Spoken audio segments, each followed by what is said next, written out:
Operation Epic Fury. As you're watching this right now, American forces are delivering devastating blows to Iran's terror machine overseas. 50 ships sunk, military assets obliterated. The mullah's regime is crumbling. But there's a second war being waged, and it's happening right here on American soil. While our troops risk everything to protect this nation, the mainstream media and their Democrat allies have launched their own operation, an all-out information war designed to make America lose. They're not just criticizing strategy, they're actively rooting for our failure. And tonight, we're going to expose every single one of them. Now, it's not just about cable news ratings or political theater. This is about your sons and daughters serving overseas right now. When CNN runs Iranian propaganda while ignoring the regime's atrocities, they're putting American lives at risk. When Chuck Schumer attacks our commander-in-chief during active military operation, he's emboldening our enemies. Iran is watching. They see the division. They see the media carrying their water, and they think they can outlast us, not because of their military strength, but because Americans can't stand united for 5 minutes. Remember, Iran has killed thousands of Americans. They partner with al-Qaeda. They funded terrorism across the globe for decades. President Trump is doing what no other president had the balls to do, ending this threat once and for all. But the left would rather see Trump fail than America succeed. That's no longer politics. That's something far more dangerous. And you need to understand what is really at stake. And speaking of national security threats that the media refuses to cover, honestly, there's another crisis brewing that could cripple America's military dominance. You've heard me talk about this. We've been tracking this for months. This legacy media doesn't want you to know. As Iran is destabilizing the Middle East, the federal government just made a move that could reshape America's security posture forever. And here's the truth. Our nuclear subs, our warheads, our next-gen power grid, all of it depends on uranium, and we import almost every single pound of it. It's not about energy independence. This is about survival. Because a nation that can't power its own military doesn't stay a superpower for long. That's why smart investors are looking at domestic uranium producers. One company is positioned to benefit. Atomic Minerals trading as ATMMF in the United States and ATOM in Canada. They're focused on American uranium extraction, exactly what our military needs right now. Do your own research. There's a full briefing that's been prepared just for you. It's down below. But understand this. Whoever controls the uranium supply controls the future. Now back to the information war the establishment's waging against your commander-in-chief. Here's what really exposes the left's game. One citizen journalist actually tested CNN's coverage, searched their entire database for Iran killing 35,000 of their own civilians. Guess how many articles came up? 0. Not one. But search for anything that makes America look bad, page after page of coverage. It's not journalism. It's enemy propaganda wearing a press badge. And the evidence is about to get even more damning. Take a look at this. Laura Ingraham, she's not taking it either. Labeling CNN as pro-Iranian propagandists for their nonstop spin defending the mullahs while Trump's military is dismantling Iran's terror machine. Unbelievable. Watch this. U.S. responsible for missile on school. So where are the headlines, 50 Iranian ships sunk, or Iranian military assets destroyed, or leadership tries to put on good showing despite internal chaos, or Khomeini appointment creates hereditary theocracy, war plan progress unprecedented? Well, those stories should be told, not because they're pro-Trump hype, but because they're accurate. But CNN seems hell-bent on framing almost every development as a negative. When the current Iranian regime needs optimistic framing, it knows where to go. For the Iranians, as long as they are there, as long as their leadership structure is still effective and still very much intact, is stable, and as long as they have that leverage in the Persian Gulf area, they believe that they can hold out for an extended period of time. And when you go out on the streets in Tehran, one of the things that you do notice is that there are a lot of security forces on the ground, and where they are also internally projecting that they are still very much in charge and still very much have that grip on power. And Yeah, just a sampling of some of the propaganda that's being spewed from CNN. Laura Ingram's infuriated take on CNN's coverage of Iran sets the stage for Mark Thiessen's fiery challenge to the media's patriotism. But is anyone really rallying behind President Trump? I've never seen a war where so many people were rooting for failure in my life. I mean, where's the rally around the commander-in-chief effect in this country? The media is rooting for failure. Democrats are rooting for failure. Where's the patriotism? Iran has been a threat that has bedeviled Republican and Democratic presidents. They've killed thousands of our citizens. They've teamed up with Al Qaeda to blow up our embassies in Kenya and Tanzania. They tried to carry out a bombing inside our country. We should all be celebrating the chance of eliminating this threat and having security and peace in the Middle East. And it seems like some people are rooting for high gas prices. They want this operation to succeed, and I think it's quite frankly shameful. You know, we were reminded earlier today that if you turn the clock back. Yeah, it is shameful. Thesis call for unity is drowned out by Sunny Hostin's pointed critique of Trump's priorities. Let's hear why she thinks fixing California should be front and center. She says Trump should lower gas prices in California and end homelessness instead of fighting Iran. Isn't that Gavin Newsom's job? I mean, it's something, to your point, Whoopi, you know, I've said it before, it's very easy to get into a war, very hard to get out of one. And we know that. And I don't think he has a plan. I don't even think he has concepts of a plan at this point. And I think what's... Yeah, like healthcare. The concepts of a plan on how to get out of Iran. He's saying there is no leader. Actually, the son of the person that used to be the leader is considered far more right, is now in charge. And I think these mixed messages really are going to ultimately affect the American people, because it is estimated that this war that we started is costing the American people between $1 and $2 billion a day. And they're estimating that if it goes on for as long as, let's say, some of the other wars, about 40 days, 43 days, it could cost the American people more than $200 billion. To eradicate homelessness in this country, it would only cost $20 billion.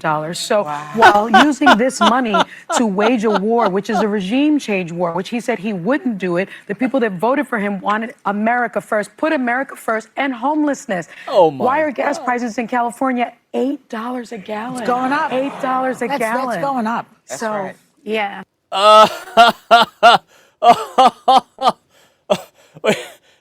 Oh my God! Do I need to bring up like what just happened in Minnesota? How much fraud they just uncovered? That's $19 billion that we know of. What about the other fraud that we uncovered in California? That's like $250 billion. All right, just the amount of fraud that was uncovered in those two states alone that we know of could pay for this entire conflict. Right? Oh, 20 billion could solve the homeless crisis. Well, I think we gave California 20 billion already.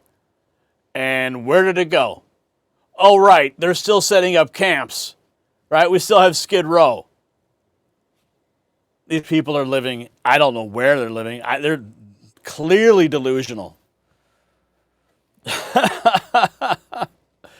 And then Senator Chuck Schumer. Speaking Today, of delusional. Trump suggested without any explanation that, quote, I think the war is very complete, pretty much. But this morning, Pete Hegseth stood before the camera and announced that today will be the most intense day of strikes yet. He said that today's activity will, quote, involve the most fighters, the most bombers, the most strikes. Well, which is it? Is the war ending, or are we on the brink of the worst fighting yet? How is it possible that Trump and his cronies can't make it 12 hours without contradicting themselves about this war? Because it's rhetoric, Never bro. seen anything like it. A war, serious, putting our soldiers in harm's way, costing billions which should be spent on reducing our costs here overseas. Okay, Chuck. Don't lecture me about protecting Americans at home. You're the guy that won't even fund DHS. All right? You're the one leaving us vulnerable. Don't even have a rationale. They keep contradicting each other and contradicting themselves. God. Yesterday, President Trump was also asked whether the war is, quote, very complete, as he said, or is it just at the beginning, as Hegseth says? Well, do you care to guess the president's answer? Well, I'll tell you this. As long as President Trump doesn't stand on an aircraft carrier with the signs "Mission Accomplished" behind him, I'll be just fine with whatever he says. Okay? Let's just put it that way. Schumer's frustration with mixed messages leads into startling claims about CNN's reporting, their focus or lack thereof on Iran's internal havoc. Why is the network allegedly ignoring such atrocities? CNN refuses to report atrocities of the Iranian regime, but will share untrue atrocities by the U.S. military. This guy went on CNN to see if they have any reporting on the Iran unaliving 35,000 civilians. Shocker, not one article, but multiple articles otherwise. Yeah. Displaying results. You can see some of the search results here on your screen. Yeah. That is CNN. Now, Greg Gutfeld delivering a blistering critique of the mainstream media's credibility. Do they actually believe we have no memory of the past 10 years? No one should be going to Maddow, Colbert, or The View for any kind of foreign policy or even domestic expertise. The View is actually considered a news program by ABC. That's like considering Jimmy Kimmel a comedy show. Mm-hmm. But it's a reminder that you should, when you hear these people say things and you feel like it's penetrating you, remind yourself what their stances were on Joe Biden's competence, on Russian collusion, on trans, on crime, on Hunter's laptop, on the border. They were wrong on everything. And this is why, and this is not a great thing, but it feels like Trump has no loyal opposition. You know, nobody could take the Democrats seriously and nobody could take the media seriously because they surrendered all their credibility during the Biden years. So no one is required to take them seriously. So there's like this open road where Trump feels like he can do what he plans on doing because no one's going to take them seriously. I think I said this to you, that there's a new duopoly shaping where the legacy media, so here is the Trump White House, and this would have been the legacy media. They're gone, completely gone. And what's replacing it is independent media. So these are like the people that I actually trust, who I disagree completely with. I disagree with Greenwald, Tim Dillon, Red Scare, Joe Rogan on this topic, but they're not beholden to anybody.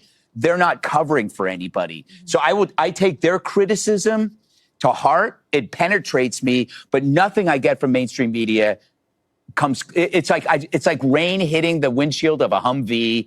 It's just, I don't feel it.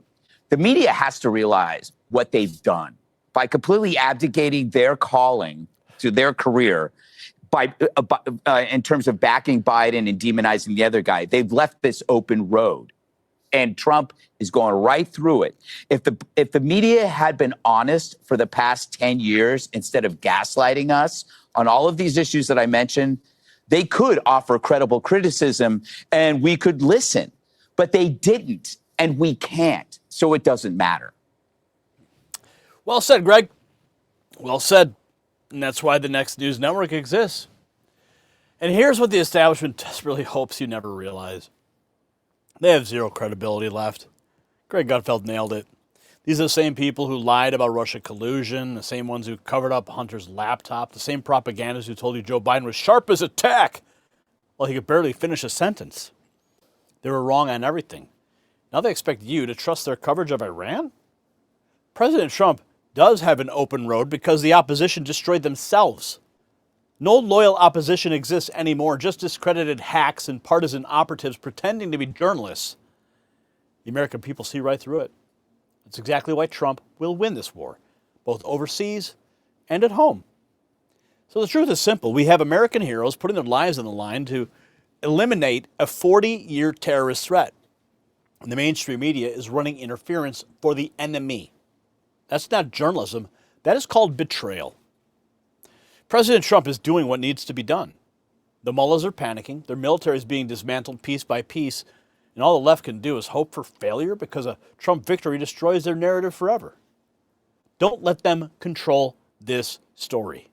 That's why you need to text RAW FEED to 844-840-4963 right now. You need to get on our insiders list so that I can send you direct messages when news breaks. Don't wait for the algorithm. Don't wait for a YouTube notification that never shows up. Wait for me to send it directly to your phone.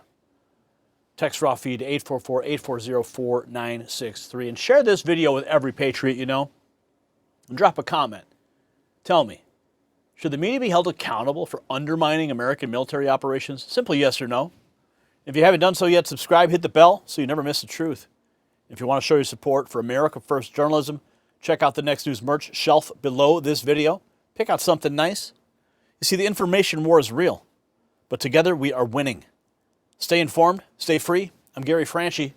You're watching the Next News Network. The system controls information. Information control is power. They don't want you to see this. The truth only survives together. They don't want this shared. Share this now.